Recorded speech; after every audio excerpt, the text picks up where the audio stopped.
we cannot and should not try to tell the Hong Kong government what to do. Weeks of demonstrations which initially started very peacefully and then increasing amount of violence.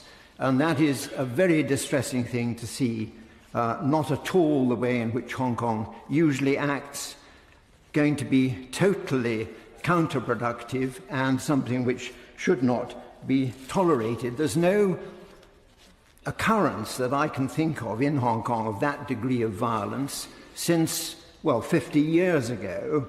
Now, there's been a good deal of criticism of the police recently, and some of your lordships have shared that criticism.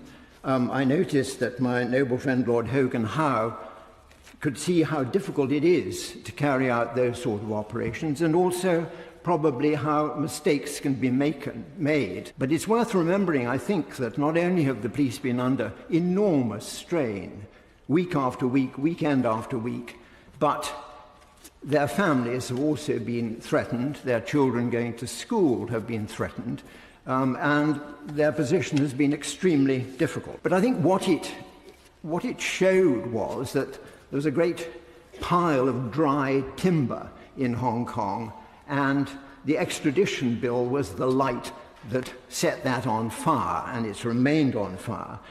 Noble lords have referred to a number of the concerns that young people have about housing, about job opportunities, about their freedoms, about what simply would happen to them in the future.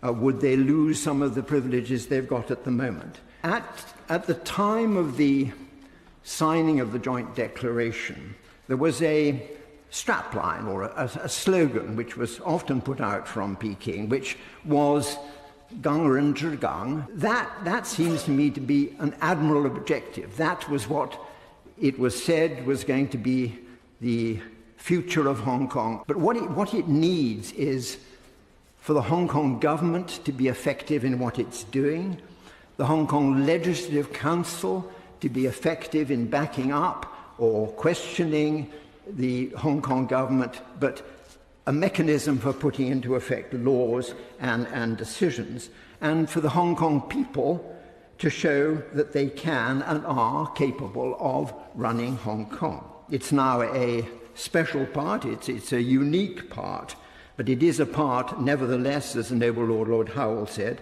of the People's Republic of China. What I would just like to say is we cannot and should not try to tell the Hong Kong government what to do, but we can hope for various things to happen. One would be